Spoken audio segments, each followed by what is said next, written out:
तो दोस्तों आज मैं एक्सप्लेन करने वाला हूँ रिसेंटली रिलीज करी गई एक बेहतरीन वियतनामीज हॉरर फिल्म को जिसका नाम है spirit whisker the revenant. Movie काफी इंटरेस्टिंग है, काफी बेहतरीन हॉरर रिचुअल भी है और सबसे बड़ी बात कि इस मूवी के अंदर तो दो असली पत्ते खुलते हैं। तो देखने में बिना किसी देरी के चलते हैं सीधा वीडियो की तरफ। तो कहानी की शुरुआत में हमको एक अमीर परिवार दिखाया जाता है जो कि असल में फूक फैमिली थी। हमको ये पता चलता है कि इस परिवार का एक लौता वारिस कहीं पर खो चुका है, जिसके बाद सभी उसे ढूंढने लगते हैं लेकिन वो उनको कहीं पर भी नहीं मिलता। तभी हम उस वारिस को देख पाते हैं जिसका नाम गिया था और गिया खेल रहा होता है कि तभी उसे तालाब के पास से गाना गाने की आवाज आने लगती है। अब गिया तालाब के पास जाकर उसके अंदर अपनी ही रिफ्लेक्शन को देखता है कि तभी तालाब के अंदर का उसका रिफ्लेक्शन उसे क्रीपी फेस बनाकर स्माइल करने लगता है, जिससे होता यह है कि वो डर के मारे पीछे हट जाता है। लेकिन जैसे ही वो मुड़ता है उसे अपना डिट्टो हम शक्ल दिखाई देता है जिसका फेस जो था वो बिल्कुल ब्लर हो रखा था। अब यहाँ पर वो इसको देखकर डर जाता है और तालाब में गिर जाता है और उसकी आवाज सुनकर वहाँ पर एक मेड आती है लेकिन वो उसे देख नहीं पाती, जिसके बाद मेड वहां से चली जाती है। अब इसी बीच हम देखते हैं कि गिया का टॉय जो कि एक चाबी वाला चूहा था वो अपने आप चल रहा होता है और तभी उस टॉय को भी एक काली बिल्ली रख लेती है और ये बिल्ली कोई साधारण बिल्ली नहीं लग रही थी। खैर अब यहाँ से सीन बदलता है जहाँ पर हम एक सेरेमनी देख पाते हैं जो कि फूक परिवार हर साल मनाया करती और तभी हम फूक परिवार की हेड को देख पाते हैं जिसका नाम मे बीच था। अब मे बीच यहाँ गिया की ग्रैंड मदर होती है। यहाँ पर सेरेमनी खत्म होने के बाद में मे सबको ये बताती है कि अब वो 60 साल से ज्यादा की हो चुकी है और अब से वो इस सेरेमनी को अपने बेटे विन त्रोंग और उसकी वाइफ को सौंप रही है और फिर आगे वो इसे उसके ग्रैंडसन गिया को सौंपेगा। खैर उसकी बातों से हमको ये भी पता चलता है कि उनको कोई आइडिया नहीं था कि गिया के साथ हुआ क्या है और वो तालाब के अंदर खत्म हो चुका है। अब यहाँ पर हम उसकी एक चेयर को भी खाली देखते हैं, जिसके बाद में सभी लोग तालाब में दीपक छोड़ रहे थे और वो दीपक अजीब तरह से एक साथ मिल जाते हैं जिसको देखकर लोग हैरान हो गए थे। और तभी पानी के ऊपर गिया की लाश तैरती हुई आती है जिसको देखकर सभी भयानक रूप से डर जाते हैं। अब गिया की लाश को देखकर तो उसकी माँ बेहोशी हो गई थी लेकिन दादी को और भी बड़ा सदमा लगता है, यानी कि मे को। और अब इसके बाद हमें फ्यूनरल वाला सीन दिखाया जाता है। गिया की माँ का तो बहुत ही बुरा हाल था, वो कंट्रोल से बाहर हो गई थी और एक्सेप्ट ही नहीं करना चाहती थी कि उसका बेटा अब जिंदा नहीं है। और तभी उसका पति उसे थप्पड़ मारकर शांत करता है क्योंकि वो सिचुएशन को और ज्यादा बिगाड़ रही थी और फिर वो उसको संभालता भी है। वो अपनी बीवी को कहता है कि उसे स्ट्रांग रहना होगा। तभी यहाँ पर हम मे को देखते हैं जो कि सदमे में थी लेकिन वो कठोर बनकर ही रह रही थी। तभी इसी बीच में जो होती है वो गिया की माँ को ये कहती है कि उसकी माँ होने का फायदा क्या है जब वो अपने बेटे का ध्यान तक नहीं रख सकती और इस तरह की लापरवाही बिल्कुल नहीं चलेगी। जिसके बाद वो अपने रूम में आ जाती है। अब घर की मेड को दिखाया जाता है जो कि मे से ये पूछने लगती है कि वो ऐसी सिचुएशन में इतनी सख्त क्यों है, लेकिन मे जो होती है वो उल्टा उसको भी सुनाकर भगा देती है। और इसी बीच उसे विंडो से बाहर से कुछ आवाज आती है और जब वो बाहर देखती है तो उसको कुछ अजीब से लोग दिखते हैं जिन्होंने मास्क पहने हुए थे, साथ ही साथ उनके हाथों में लैंप भी थे। सबसे बड़ी बात कि उनके पास एक रथ भी होता है जिस पर गिया बैठा हुआ था और वहाँ पर वही काली बिल्ली भी थी। तभी वो लोग चलते चलते रुक जाते हैं और सभी मे की तरफ देखने लगते हैं, लेकिन गिया का चेहरा अभी भी वहाँ पर ब्लर हो रखा था और ये देखकर मे काफी डर जाती है और पीछे हट जाती है। तभी वहाँ पर उसकी मेड आती है और उसने उससे ये पूछा कि हुआ क्या, जिस पर मे जो होती है वो खिड़की की तरफ इशारा करने लगती है, लेकिन जब उसकी मेड वहाँ देखती है तो उसे कोई नहीं दिखता। खैर इसके बाद ये सभी लोग फ्यूनरल के लिए नीचे आते हैं जहाँ पर फ्यूनरल सेरेमनी हो रही थी कि तभी वो ब्लैक कैट गिया के कॉफिन पर चढ़ जाती है, जिसके बाद वो उठकर भाग गई। अब उसके जाते ही वो कॉफिन अचानक से हिलने लगता है जिसको देखकर सभी डर गए थे, लेकिन अचानक सब कुछ शांत हो जाता है और अब वो होता है जिसकी एक्सपेक्टेशन किसी ने भी नहीं करी थी। गिया दोबारा जिंदा हो गया था और जिंदा होते ही उसने वॉमिट करी और यहाँ पर सभी लोग डर गए थे, लेकिन एक माँ बाप को तो उसका बेटा वापस मिल गया था और वो इसी में खुश थे। खैर इसके बाद डॉक्टर को बुलाया जाता है जो कि ये बताते हैं कि इसे क्लिनिकल डेथ कहते हैं। कई बार लोग मरने के बाद भी जिंदा हो सकते हैं और इसमें कुछ घंटे लगते हैं। यहाँ पर वो ये बताता है कि गिया एकदम ठीक है और कुछ खा पी कर वो सही हो जाएगा, जिसके बाद डॉक्टर वहाँ से निकल जाता है। फिर गिया की दादी मे जो होती है वो उसके पास बैठती है और उससे बात करने लगती है, लेकिन गिया जो होता है वो उसे तिरछी नजरों से देख रहा था जो कि काफी वियर्ड होता है। अब यहाँ पर दादी भी काफी खुश थी, इसलिए वो भी अपने रूम में चली जाती है सोने के लिए और तभी गिया उसकी माँ का हाथ पकड़कर ये कहता है कि उसे भूख लगी है, उसे खाने के लिए कुछ दिया जाए। खैर अब रात में जब मे सोने लगती है तब उसे गिया की आवाज आती है हंसते खेलते हुए, और तभी वो उसके रूम के बाहर से भागकर जाता है। अब मे के बाहर जाने पर उसे कोई भी नहीं दिखाई देता। तब दोबारा गिया भाग कर जाता है, और जब वो बाहर उसे चेक करने जाती है तो हम ये देख पाते हैं कि गिया तो अपने रूम में सो रहा था। मतलब कि यहाँ पर 2 गिया थे, एक जो कि अपने रूम में था और दूसरा बाहर खेल रहा था। खैर अब रूम के अंदर जो गिया होता है उसकी माँ उसे सोने के लिए कहती है, और उधर दूसरी तरफ बाहर गिया को ढूंढ रही थी उसकी दादी, और वो उसके सामने से ही भागकर फिर से जाता है। तभी मे के पास उसकी हाउस होल्ड मेड फिर से आती है, जिसको देखकर वो डर गई थी। वो उससे ये पूछती है कि वो यहाँ पर क्या कर रही है, जिस पर उसकी मेड ये कहती है कि उसने किसी के हंसने की आवाज सुनी थी और इसलिए वो बाहर आई है। खैर यहाँ पर मे और उसकी मेड गिया को ढूंढने में लगे हुए थे, जो कि उनको मिल जाता है। खैर इधर गिया की माँ जो होती है वो उसे सुलाकर अपने रूम में जा ही रही थी कि तभी उसके सामने मे की मेड आती है, जो कि गिया को साथ लेकर आई थी, और वो उसे कहती है कि गिया बाहर था। तभी मेड उसको ये बोलती है कि वो उसे अपने रूम में ले जाए, और ये देखकर गिया की माँ डर गई, क्योंकि वो अभी अभी तो उसको सुलाकर आई थी। जिसके बाद वो दौड़कर गिया के रूम में जाती है जहाँ पर वो सो रहा होता है, लेकिन चादर हटाने पर वहाँ पर कोई भी नहीं होता, और ये काफी डरावना था उसके लिए। खैर अगले दिन हम देखते हैं कि गिया के जिंदा होने की खुशी में दादी सभी गरीबों के लिए चैरिटी कर रही होती है, उनको चावल दान कर रही होती है। अब उन लोगों में से कुछ लोग गिया के बारे में बात कर रहे थे कि वो वापस एक कर्ज से आया है और जिंदा होने के बाद वो अपने साथ बैड लक लेकर आया। खैर वो लोग इन लोगों को राइस दे देते हैं, जिसके बाद सीन बदलता है, जहाँ पर हमको पता चलता है कि कंस्ट्रक्शन साइड कुछ लोग खत्म हो चुके हैं, वो भी एक हादसे की वजह से। और ये कंस्ट्रक्शन असल में फूक फैमिली द्वारा ही कराई जा रही थी, और यही इनका फैमिली बिजनेस भी था, यानी कि ये लोग बिल्डर्स थे। अब इस बिजनेस को गिया की माँ संभालती है। खैर अब ये सब देखकर गिया की माँ वर्कर्स को और सारे एम्प्लॉयज को थोड़ा सा ध्यान देने के लिए कहती है। साथ ही साथ वो सबसे ये भी कहती है कि ये बातें बाहर नहीं पहुंचनी चाहिए। जिसके बाद वो खाना खाने चली जाती है, जहाँ पर हम थाई को देखते हैं जो कि विन का बड़ा भाई था, और वो थोड़ा दिमाग से मेंटली अनस्टेबल होता है। जिसके बाद हम घर की मेड्स को बात करते हुए देखते हैं, जहाँ पर एक मेड दूसरी मेड से पूछती है कि मिस्टर थाई तो पहले काफी हैंडसम हुआ करते थे और उन्होंने ये सुना भी है, लेकिन अब उनको क्या हो गया। तब दूसरी मेड जो कि एल्डर है वो उसको बताती है कि हाँ ये बात सच है, कई सालों पहले मिस्टर थाई को ली नाम की सिंगर से प्यार हो गया था और उसके बाद इन दोनों का अफेयर चलने लगा। लेकिन एक दिन ये घर वालों को पता चल गया था। साथ ही साथ हुआ ये था कि ली प्रेग्नेंट हो गई थी, जिससे कि घर वाले काफी नाराज हो गए। तब थाई के पिता ने ये कहा कि अगर ली को लड़का होता है तभी वो उसको एक्सेप्ट करेंगे। और फिर आता है डिलीवरी वाला दिन, जहाँ पर ली को लड़का ही पैदा हुआ था, जिसका नाम उन्होंने खैंग रखा था। जिसके बाद होता यह है कि ली जो होती है वो थाई के ही इस कंस्ट्रक्शन बिजनेस को संभालने लगती है, और वहाँ के जो भी मजदूर थे वो अचानक से बीमार पड़ने लगे। कई मजदूर खत्म भी हो गए थे, लेकिन ली के परिवार ने उनकी कोई हेल्प नहीं करी। खैर एक दिन ली और खैंग अचानक से ही कंस्ट्रक्शन साइड में हुए एक हादसे में खत्म हो गए थे, और इससे थाई पूरी तरह टूट गया और तब से ही वो मेंटली अनस्टेबल सा हो चुका है। खैर अब सीन बदलता है, जहाँ पर हम थाई को देखते हैं जिसके रूम में ली आती है, लेकिन वो असल में ली नहीं थी बल्कि एक मेड होती है जो कि थाई को सेड्यूस करने लगती है। लेकिन तभी वहाँ पर गिया की माँ आ जाती है जो कि काफी सख्त थी, और वो उस मेड को सजा देने के लिए स्टोर रूम में बंद करवा देती है। ऑब्वियसली उस मेड ने ये हरकत थाई को फंसाकर पैसे ऐंठने के लिए करी थी। अब बंद होने के बाद उसे बाहर गिया भागते हुए दिखाई देता है। गिया को देखकर उसने आवाज लगाई, लेकिन उसने उसकी एक नहीं सुनी। जिसके बाद रूम के अंदर वही काली बिल्ली आती है और साथ में हम एक डिमोनिक एंटिटी को देखते हैं। तभी ढेर सारे चूहे वहां पर अचानक से आ गए थे और उन्होंने मेड को नोच नोच कर खत्म कर दिया। तभी दूसरी ओर हम मे को देखते हैं जो कि सो रही होती है। उसे कुछ आवाज आती है और इसलिए वो चेक करती है। वो आवाज असल में अलमीरा के अंदर से आ रही थी, और तभी अचानक से अलमीरा खुल जाती है। तभी हम गिया की माँ को भी देखते हैं जिसे उसके रूम से कुछ आवाज आ रही थी, और इसलिए वो अपने बेटे को चेक करने जाती है कि तभी उसके पैरों से गिया का खिलौना टकराता है, जिससे कि वो काफी डर गई थी। और जब वो वहां पर गिया को चेक करती है तो वो उसको वहीं मिलता है। तभी मे जो होती है वो अलमीरा के अंदर देखती है, लेकिन वहां कुछ नहीं होता। लेकिन तभी उसे अलमीरा के ऊपर गिया दिखाई देता है, जिसे देखकर वो चिल्लाने लगती है। अब सीन बदलता है, जहाँ पर गिया की माँ ये देखती है कि जिस मेड को उसने बंद किया था उसे तो चूहों ने खत्म कर दिया। इसी बीच गिया उसके पीछे से भाग कर जाता है, और गिया की माँ उसको कहने लगती है कि वो कहाँ पर जा रहा है, बहुत रात हो चुकी है। लेकिन गिया भाग जाता है और तभी उसकी माँ उसके पीछे जाती है, लेकिन वो उसे अब कहीं नहीं मिलता। सभी गाँव वाले मिलकर उसे ढूंढने में हेल्प करने लगते हैं, और आगे उनको पता चलता है कि वो तो कब्रिस्तान में है। अब गिया की माँ वहां पर जाती है, लेकिन तभी उसे एक लेडी की स्पिरिट दिखाई देती है जो कि अचानक गायब हो जाती है, जिसके बाद वो उन्हें एक कब्र पर बैठा हुआ मिलता है। अब विन और उसकी माँ उसके पास आए, लेकिन विन ने उसे उठा लिया, जहाँ पर उसने देखा कि गिया की छाती पर घाव हो रखे थे जिस पर बहुत सारे कीड़े चल रहे होते हैं, जो कि दिखने में काफी क्रीपी भी था, काफी ग्रुसम भी था। खैर ये देखकर सभी परेशान हो गए थे और उनके जाने के बाद वहां पर हम उसी डिमोनिक एंटिटी को देखते हैं। अब अगले दिन ये लोग शेमन को बुलाते हैं और शेमन ये बताता है कि इस घर में लंबे समय से एक शैतान का वास है और जो मौतें यहाँ पर हो रही हैं वही उसकी वजह है,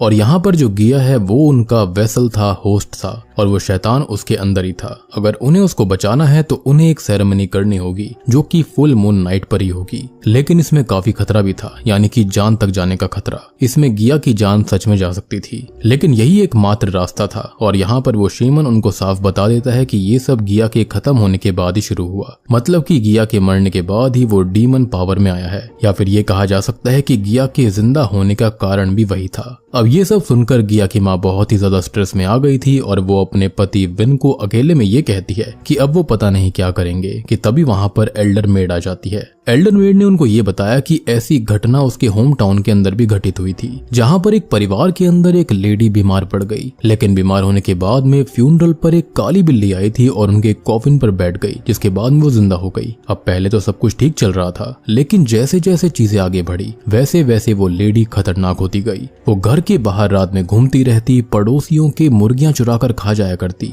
और जब परिवार वालों को ये पता चला तब वो बहुत ही ज्यादा डर गए थे। और उस लेडी का जो शरीर होता है ना, उसके अंदर लाश के सड़ने की बदबू आया करती थी, और एक दिन उसके ऊपर भी कीड़े चल रहे थे जैसे कि गिया के साथ हुआ था। तब उन्होंने एक मास्टर को बुलाया और उस मास्टर ने एक सेरेमनी करी जो कि सेफ थी, और उसके बाद सब कुछ ठीक हो गया था और वो लेडी भी ठीक हो गई। अब यहाँ पर रोते हुए गिया की माँ उससे उस मास्टर के बारे में पूछती है, जिसके बाद उसने उस मास्टर का एड्रेस उनको दे दिया और फिर वो विन के साथ वहां पर निकल जाती है। दूसरी ओर हम एक हाउस होल्ड यानी कि एक और मेड को देखते हैं जिसे वो डीमन खत्म कर देता है और उसे मारते हुए थाई देख लेता है और वो डर जाता है। अब अगले दिन थाई काफी डरा हुआ था और वो ठीक से खाना तक नहीं खाता। दूसरी ओर गिया की माँ और विन उस एड्रेस तक पहुंच गए थे, लेकिन वहां जाकर उनको शॉकिंगली पता चलता है कि मास्टर तो कब के गुजर चुके हैं, और ये सुनकर उन्हें गहरी चोट लगती है। हो सकता है कि शायद उस रिचुअल को करने के बाद ऐसा हुआ होगा। अब यहाँ पर जो गिया की माँ होती है वो काफी दुखी हो गई थी, क्योंकि वही तो उसके बेटे के लिए एक आखिरी उम्मीद थे, और जो सेरेमनी गिया की दादी यानी कि मैं करवा रही थी वो काफी खतरनाक थी। लेकिन यहाँ पर गिया की माँ हार नहीं मानती। वो वहाँ पर एक सेवक से कहती है कि उसे उसके बेटे को बचाना होगा, उसके बेटे का बुरा हाल है, और तब वो सेवक उसको एक किताब देता है जो कि उसकी हेल्प कर सकती है। अब इस किताब को लेकर ये वापस घर आ जाते हैं, लेकिन तब तक मैं ने पूरी सेरेमनी की तैयारी कर ली थी।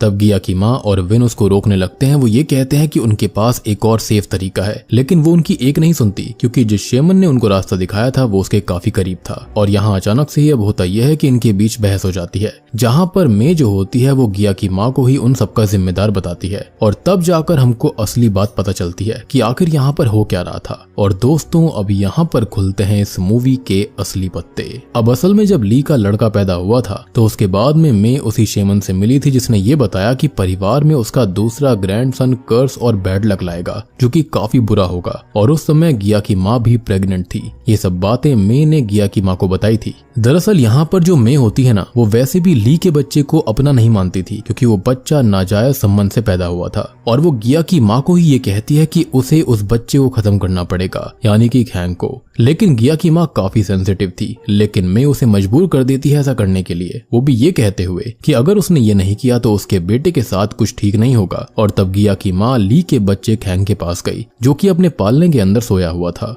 जहाँ पर उसने उस नन्ही सी जान के मुंह के ऊपर तकिया रख दिया और उसको खत्म कर दिया। लेकिन तभी ली ने ये सब देख लिया था, और अपने बच्चे को ऐसा देखकर वो टूट गई, रोने लगी, और उसके बाद वो गिया की माँ से लड़ने लगती है कि उसने ऐसा क्यों किया। और यहाँ पर गिया सेल्फ डिफेंस में उससे ही लड़ने लगती है कि तभी वहां पर मे की मेड आई, और यहाँ इन तीनों की हाथापाई में ली जो होती है वो सीढ़ियों से गिरकर खत्म हो जाती है। और अब इस बात को दबाने के लिए, अपनी झूठी इज्जत को बचाने के लिए, इन्होंने ये बात फैला दी कि ली और उसका बेटा तो कंस्ट्रक्शन साइट पर जाकर खत्म हो गए थे, यानी कि एक हादसे में मारे गए। ये सुनकर तो विन भी हैरान था, क्योंकि उसको ये बात पता नहीं थी। और ये जो काली बिल्ली थी ना, ये कोई और नहीं बल्कि ये ली की ही आत्मा थी। और बात रही गिया की, तो ली के ही बनाए हुए मैनिफेस्टेड डीमन ने उसे पजेस किया हुआ था। एनीवेज यहाँ पर जो विन होता है और गिया की माँ होती है वो ये कहते हैं कि चाहे कुछ भी हो जाए लेकिन वो ये सेरेमनी नहीं होने देंगे। लेकिन मे जो होती है वो उन दोनों को ही स्टोर रूम में बंद करवा देती है, जिसके बाद हम देखते हैं वो शेमन को जो कि सेरेमनी के लिए आ रहा होता है, लेकिन बीच में ही उसे वो काली बिल्ली घेर लेती है और वो डीमन जो होता है जो कि ली का ही बनाया हुआ एक रूप था वो उसको खत्म कर देता है, या फिर ये कहा जा सकता है कि वो ली की एक इविल साइड थी। जिसके बाद हम देखते हैं विन और उसकी बीवी को जो कि लॉक होकर परेशान हो रखे थे। यहाँ पर गिया की माँ रो रही थी कि सब कुछ उसकी गलती है और अब वो वापस आ चुकी है, यानी कि ली के बारे में वो बात कर रही थी। तब विन उसको ये समझाने लगता है कि उसने जो कुछ भी किया मजबूरी में किया और वो उसका साथ अब कभी नहीं छोड़ेगा, वो उसे हमेशा अपने साथ रखेगा और इसमें उसकी कोई गलती नहीं थी। हालांकि ऐसा बिल्कुल नहीं है, यहाँ पर उसकी पूरी तरह से गलती थी। उसके पास एक चॉइस थी लेकिन उसने नहीं सुनी और उसने खाली अपने होने वाले बच्चे के बारे में सोचा, दूसरे बच्चे के बारे में नहीं। तो इविलनेस तो कहीं ना कहीं उसके अंदर भी थी।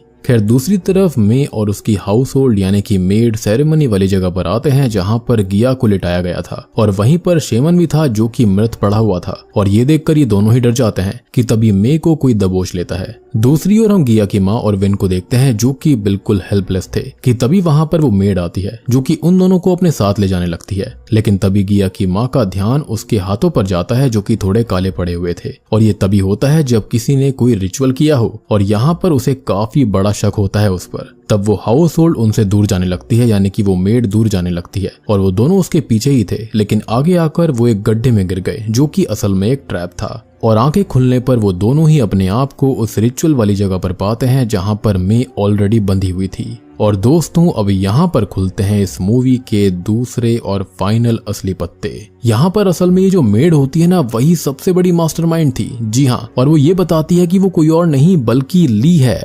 और अब यहाँ पर वो अपनी पूरी कहानी बताती है कि असल में उस दिन हुआ क्या था। दरअसल ली को उसके करीबी मास्टर जो कि उसे जानते थे उसने एक ताबीज दिया था, क्योंकि उसे पहले ही आशंका थी कि ली के साथ कुछ तो बुरा होने वाला है। और जब ली खत्म हुई तब उसी ताबीज की वजह से वो दोबारा जिंदा हो गई थी और शायद से तब जाकर उसकी एक ईविल साइड यानी कि एक ईविल आत्मा बाहर आई थी। लेकिन जब वो सीढ़ियों से गिरी थी तो उसकी चोट ठीक नहीं हुई थी। वो ऐसी हालत में किसी तरह से उस मास्टर के पास गई जहां पर उसने उसे बताया कि उसे बदला चाहिए। तब कुछ सालों तक मास्टर ने ली के फेस को रिचुअल से चेंज कर दिया और फिर उसे एक काली बिल्ली दी जो कि शैतानी थी और उसको असल में फॉरबिडन रिचुअल से बनाया गया था। और साथ ही साथ उस मास्टर ने उसके बेटे की आत्मा को भी जिंदा कर दिया था जिसका फेस नहीं था, ब्लर था। और यहाँ पर मे ने ऐसे ही एक रथ को देखा था जहाँ पर एक बच्चा बैठा हुआ था जिसका फेस ब्लर हो रखा था, साइड में वो बिल्ली भी थी। तो यहाँ पर वो कोई और नहीं बल्कि वो खैंग था, यानी कि खैंग की आत्मा। खैर यहाँ पर जो ली होती है ना वो ये सारी चीजें अपने बेटे को रेजरेक्ट करने के लिए ही कर रही थी और जितने भी लोग अभी तक खत्म हुए थे वो असल में उसने ही एज अ सैक्रिफाइस किए थे, सबको खत्म किया था। उन सबका खून वो डीमन और कैट को फीड करा करती थी। खैर यहाँ पर वो पहले मे को चुनती है और वो उसके मुंह के अंदर जलती हुई अगरबत्ती डाल देती है और फिर उसे स्टैब करके खत्म कर देती है, जो कि वो डिजर्व भी करती थी। और उसका खून कैट और उस डीमन को सर्व किया जाता है।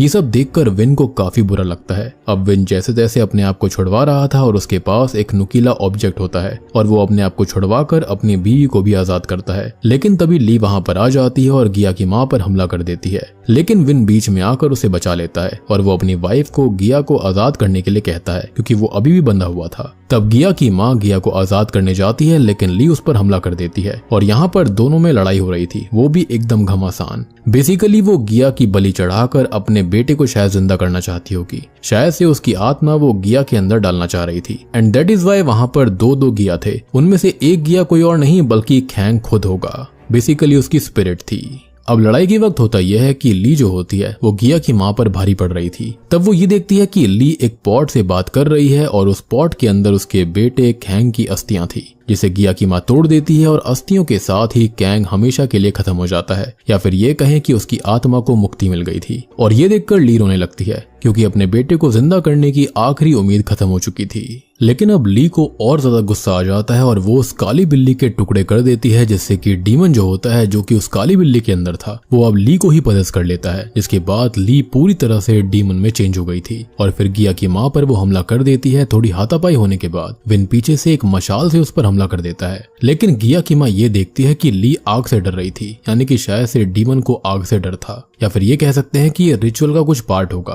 खैर यहाँ पर ली विन को मारती है, जिससे कि मशाल वहीं बने हुए गड्ढे में गिर गई थी और वहां पर आग लग जाती है। और अब यहाँ पर उसे पता था कि उसे क्या करना है अपने बेटे को बचाने के लिए, और इसलिए वो जल्दी से ली को ही लेकर आग में गिर जाती है, या फिर ये कहे कूद जाती है। और यहाँ पर वो अपने आप को सेक्रीफाइस करती है ताकि उसका बेटा बच जाए, और साथ ही साथ डीमन जो होता है वो उस टाइम के लिए खत्म हो जाता है। और ये देखकर तो विन बहुत ही रो रहा था, टूट गया था। और तभी सारे गांव वाले वहां पर आ जाते हैं, जिसे थाई नहीं बुलाया था, क्योंकि वो समझ चुका था कि उसने क्या देखा था। वो जानता था कि उसकी जो बीवी है वो जिंदा है। और अब जाकर हमको समझ में आता है कि जो थाई है वो इतना डर क्यों गया था। वो कहीं ना कहीं देख चुका था कि उसकी बीवी इविल रूप में आकर लोगों को खत्म कर रही थी, उनको सेक्रीफाइस कर रही थी। खैर अब यहाँ से सीन आगे बढ़ता है, जहाँ पर थाई, विन और उसका बेटा गिया साथ में अच्छे से रह रहे थे, और अब गिया पूरी तरह से ठीक हो गया था। खैर अब अंत में ये लोग मे और गिया की माँ के सामने अगरबत्ती अर्पित करते हैं उनकी याद के लिए। लेकिन हम ये देखते हैं कि गिया को कोई दिख रहा होता है, कोई स्पिरिट जिसकी हम परछाई देख पाते हैं,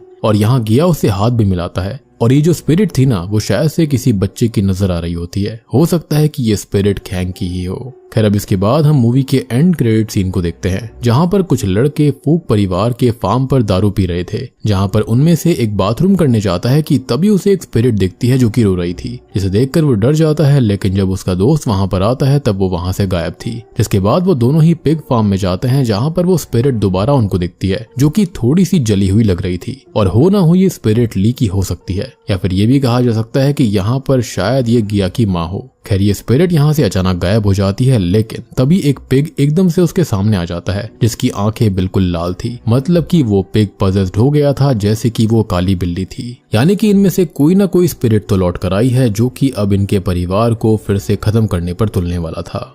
और बूम, इसी के साथ में ये मूवी यहीं पर खत्म हो जाती है। तो दोस्तों ये थी द स्पिरिट विस्करर द रेवेनेंट, एक वियतनामीज हॉरर फिल्म की कहानी। उम्मीद करता हूँ कि आपको ये पसंद आई होगी। सो बेसिकली यहाँ पर जो मे होती है ना, वो बहुत ही ज्यादा अंधविश्वासी थी। उसको ये बताया गया कि उसका जो सेकंड ग्रैंडसन होने वाला है, उसके बाद वहाँ पर बहुत ही ज्यादा बैड लक आएगा, उसके चलते बहुत चीजें खराब होंगी। और शायद से एज अ सैक्रिफाइस उसने पहले ही ग्रैंडसन को खत्म करवाया, वो भी अपनी छोटी बहू से, यानी कि यहाँ पर गिया की माँ से। और बात रही कि बिल्ली ने ली को कैसे पदस किया, तो देखो जब यहाँ पर शेमन ने एक रिचुअल किया था, तो उसके चलते बताया गया था कि जो बिल्ली है वो अगर पूरी तरह से ली का खून पी लेती है, तो वो पूरी तरह से जो डीमन है वो उसको पदस कर लेगा। और मुझे यही लगता है कि अंत में यही गड़बड़ हो गई। जब पूरी तरह से ली को पदस कर लिया गया था, उसके बाद से जो डीमन था वो पूरी तरह से आजाद हो गया, जिसके बाद अब वो किसी को भी पदस कर सकता है, किसी के साथ कोई भी ऑफरिंग या फिर किसी को भी खत्म कर सकता है। जो कि एंड में हमने देखा भी था कि वो पिग किस तरह से पागल हो रहा था। तो ये थी एक खतरनाक black magic horror ritual revenge horror story, जहां पर हमको ये दिखाया गया कि ली फूक परिवार को खत्म करने के लिए किस हद तक चली गई थी, और अपने बेटे को जिंदा करने के लिए भी उसने क्या कुछ नहीं किया। लेकिन अल्टीमेटली वो हो नहीं पाया था। बट आई बिलीव कि अंत में शायद से ऐसा हो सकता है। और ये बात भी हो सकती है कि वो जो बच्चे की परछाई थी ना, वो असल में बच्चा नहीं था, बल्कि वो पक्का डीमन यानी कि डेविल होगा, जो कि शायद से वापस आया होगा, क्योंकि उसको एक सोल प्रॉमिस करी गई थी। यानी कि कहा गया था कि गिया को जिंदा करने के लिए उसकी सोल मिल जाएगी, और फिर जो बेटा है ली का यानी कि खैंग जो था, उसको जिंदा करने के लिए उसकी जो स्पिरिट है वो गिया की बॉडी में डाल दी जाएगी। लेकिन अल्टीमेटली ऐसा हो नहीं पाया, तो शायद से अब डेविल को यहाँ पर गिया की ही सोल चाहिए होगी, जिसके चलते वो वापस लौट आया था। तो उम्मीद करता हूँ कि आपको ये हॉरर फिल्म पसंद आई होगी। पसंद आई